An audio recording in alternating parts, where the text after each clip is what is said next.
बहनों और भाइयों, माताओं, सज्जनों, देखो संसार के अंदर सबसे उत्तम यदि कोई आश्रम माना गया है तो वो किसे माना गया है जी?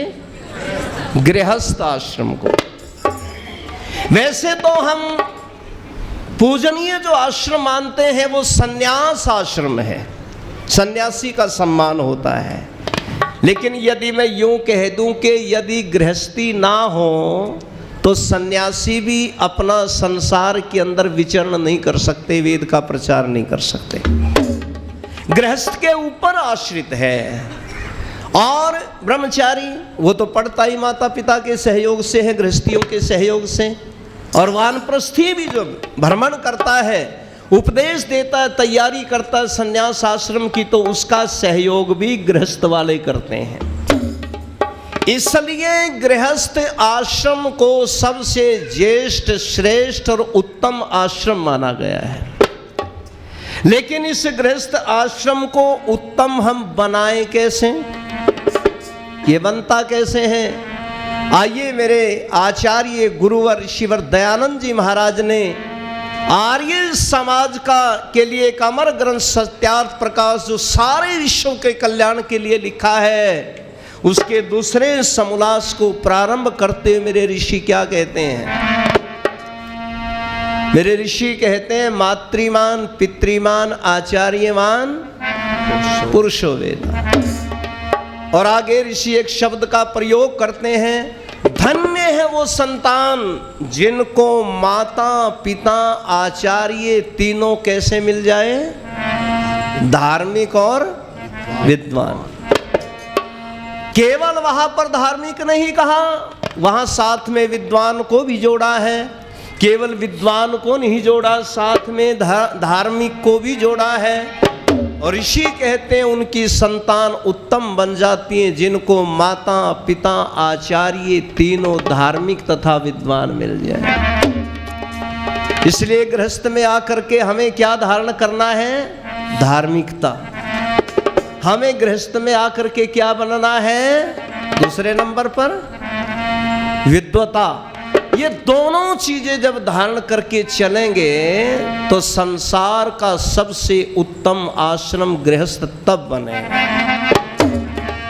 और एक कवि ने तो यूं लिख दिया, सुनो भजन आपने पहले भी सुना है, यदि गृहस्थ को उत्तम बनाना चाहते हैं तो कौन से नियम अपनाएं? कि पति और पत्नी में जहां प्यार है,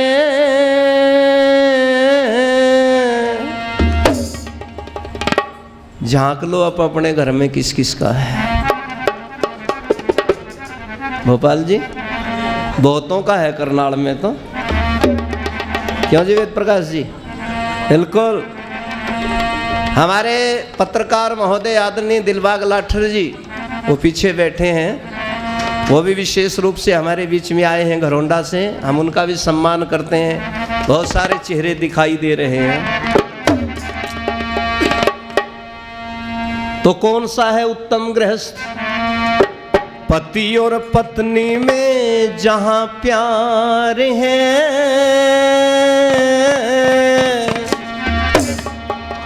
धरती के स्वर्ग का वो द्वार है। पति और पत्नी में जहां प्यार है, धरती के स्वर्ग का वो द्वार है। पति और पत्नी में जहां प्यार है, धरती के स्वर्ग का वो द्वार है। पहली सीढ़ी बताइए सुखी गृहस्थ और स्वर्ग की। जिस घर में पति पत्नी का प्यार है, कभी झगड़ा नहीं होता, कभी लड़ाई नहीं होती। पर स्वर्ग कहते किसको है पहले वो सुनो।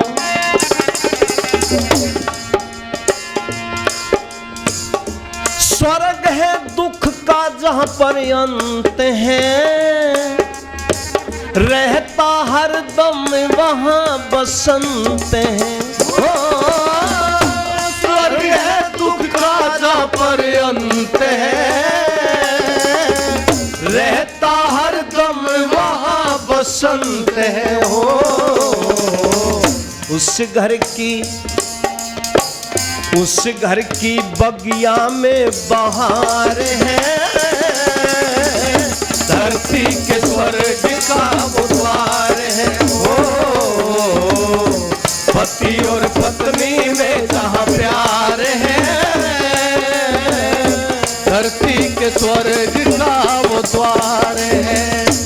पहली निशानी बताइए स्वर्ग की, और दूसरी पहचान क्या है?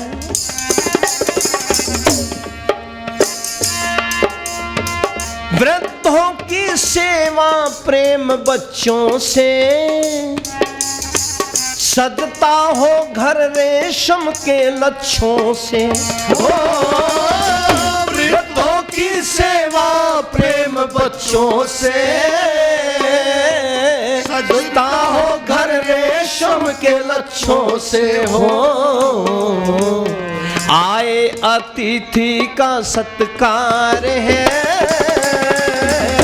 धरती के स्वर्ग का वो द्वार है। हो पति और पत्नी में जहाँ प्यार है, धरती के स्वर्ग का वो द्वार है। पहली पहचान धर्म प्रेमी सज्जनों स्वर्ग की सुखी गृहस्थ की है, जहाँ पति पत्नी का कभी आपस में झगड़ा नहीं होता है, आपस में बड़े प्यार से मिलकर के रहते हैं। देखो घर में पति पत्नी, अभी शास्त्री जी ने आहुति डलवाई, ओम सोमाय स्वाहा ओम अग्नय स्वाहा। यहाँ पत्नी को क्या माना गया है वेद के अनुसार? सोम।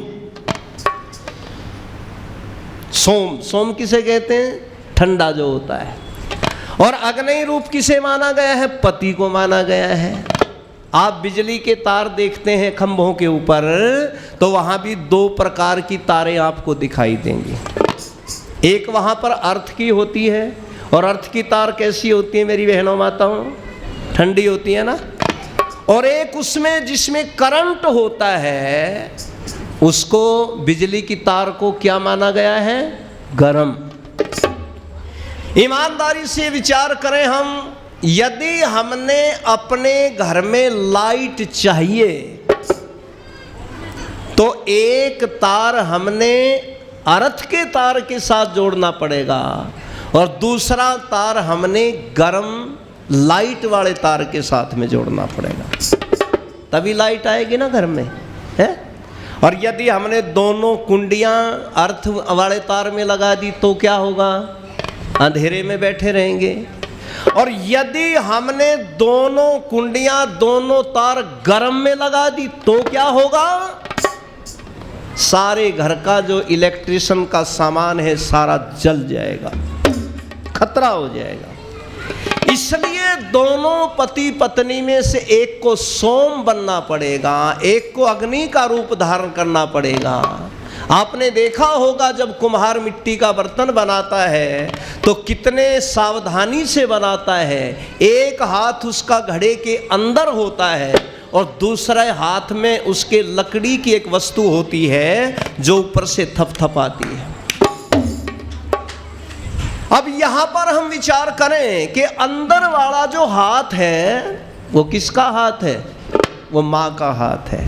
और बाहर वाला जो लकड़ी की वो लेकर के ऊपर से थपथपाते हैं उस वस्तु को, वो हाथ किसका है? वो पिता का हाथ है। इसलिए दोनों को इन विचारों के ऊपर चलना पड़ेगा, तब हमारा गृहस्थ सुखी बनेगा। वरना बहनों और भाइयों, आज संसार के अंदर कितने दुखिया हैं। बाबा नानक देव जी के पास में कुछ लोग आए और एक माँ ने आकर के कहा, बाबा मेरी बहू, मेरी पुत्र वधू जो है मेरी बात नहीं मानती।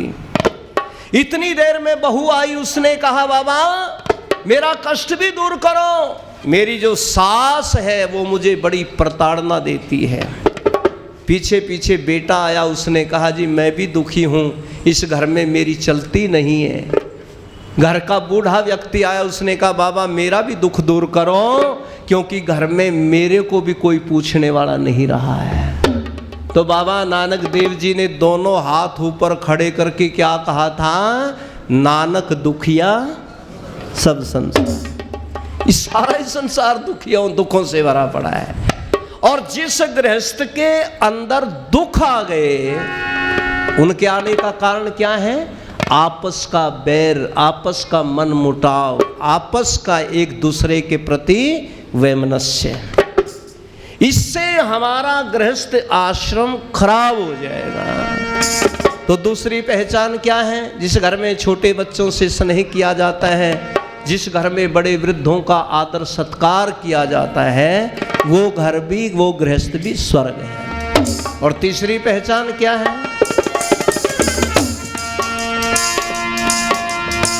घुटता ना दम गंदगी की बदबू से, महके आंगन हवन की खुशबू से। घुटता ना दम गंदगी की बदबू से,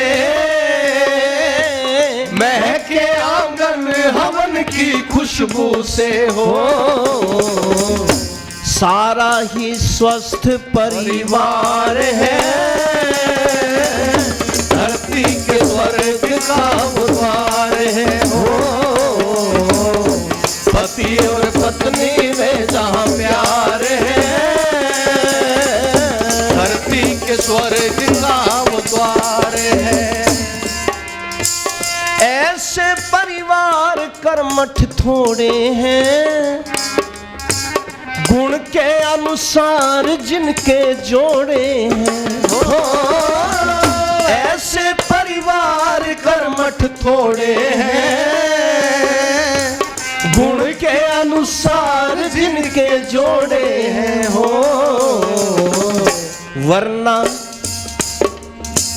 वरना तो दुखिया ये संसार है, धरती के स्वर्ग का वो द्वार है हो। पति और पत्नी में जहाँ प्यार है, धरती के स्वर्ग का वो द्वार है हो। पति और पत्नी में जहाँ प्यार है, धरती के स्वर्ग का वो द्वार है।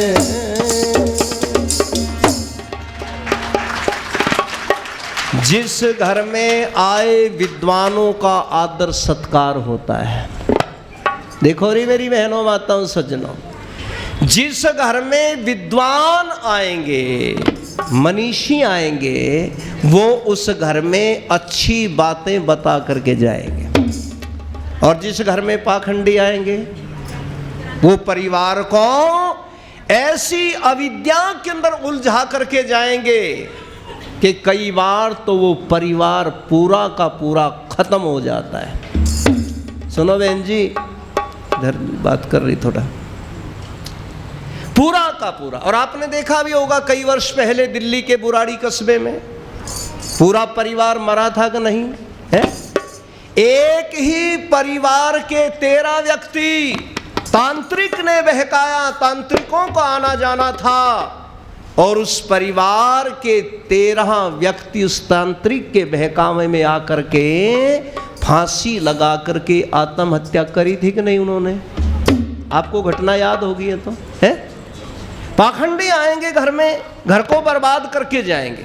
एक व्यक्ति को हमने देखा, बहुत सुंदर मकान बनाया, कोठी बनाई, करोड़ों रुपए लगाए, लेकिन करोड़ों रुपए लगा करके उस व्यक्ति ने मेन दरवाजे पर ट्रैक्टर के अगले पहिए का काला टायर टांग रखा। हमने कहा श्रीमान जी ये काला टायर क्यों टांग दिया इतना बढ़िया मकान कोठी बना करके? बोले जी आपको नहीं पता, पैसा बहुत लगाया है, परिश्रम बहुत किया है, सुंदर मकान बनाया है। ये काला टायर जो हमने टांगा है इसलिए टांगा है कि कहीं हमारे मकान को कोई नजर ना लगा जाए। देखा ना आपने? अरे इतना सुंदर मकान बना करके राक्षस जैसा एक वो टांग रखा घर के सामने। सब लोग लगाते हैं ना वो राक्षस जैसा मुखोटा है, उसके टांगने का मतलब क्या है? ट्रैक्टर के पहिए का अगला काला टायर टांग रखा और उसने कहा जी हमारे मकान को कोई नज़र लगा सकता है, मकान में कोई खराबी आ सकती है। इतनी देर में एक माताजी अंदर से निकल करके आई, छोटे से बच्चे को ले रही थी। उसने कहा जी हमारे बच्चे को भी कई बार नज़र लग जाती है, इसका भी कोई उपाय है क्या? मैंने कहा हाँ माता जी उपाय है। बोली क्या उपाय है? मैंने कहा माता जी इतने बड़े मकान की नज़र को जब ट्रैक्टर का अगले पहिए का टायर हटा सकता है तो अपने इस पोते के गले में स्कूटी वाला टायर डाल दे, है? इसकी भी तो नज़र हट जाएगी। आज बड़ी विडंबना है। मैं देखता हूँ आर्य परिवारों की भी, हमारी बहन बेटियां, हमारी माताएं, बहुतों के पैर में काला धागा मिलेगा, काला धागा, काला धागा बांध रखा। हमने कहा मेरी बहन मेरी बेटी ये काला डोरा क्यों बांध रखा है, काला ये है? कई तो यूं कहती कह जी फैशन है, ये फैशन, यूं कहे जी फैशन है। लेकिन कई जगह मैंने एक विद्यालय में पूछ लिया, बहुत सी छात्राओं ने काला डोरा बांध रखा था। मैंने एक बेटी से पूछा, मैंने कहा बेटी ये काला डोरा क्यों बांध रखा तैने? बोली जी ये इसलिए बांध रखा, मेरी दादी यूं कहती बेटी तू सुंदर है, तू सुथरी है, तेरा नजर लग जाएगी, इसलिए काला डोरा बांध ले, नजर नहीं लगेगी। मैंने कहा बेटा मैंने तो गांव में काली भैंस की नजर झड़वाते देखे लोग। क्यों जी? गांव में जाकर के देखो काली भैंस की नजर चढ़वा रहे हैं, वो तो पूरी की पूरी काली है। ये अविद्या कहाँ आती है?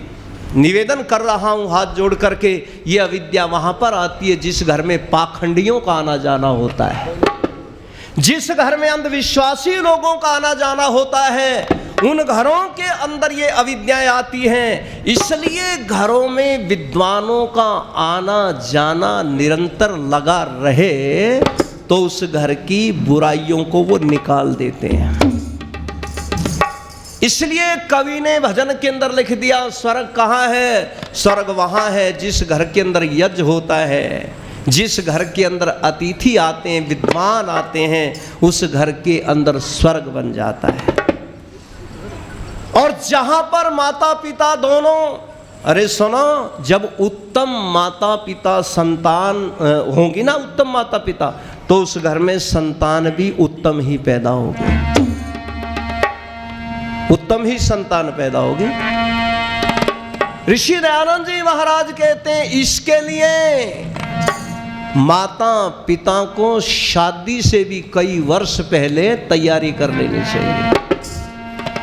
आप कहेंगे शादी से पहले माता पिता, हाँ भाई बाद में बनेंगे, उससे पहले संकल्प बनाए, अपना नियम बनाए, विचार बनाए कि हमने जो है ना उत्तम संतान पैदा करनी है।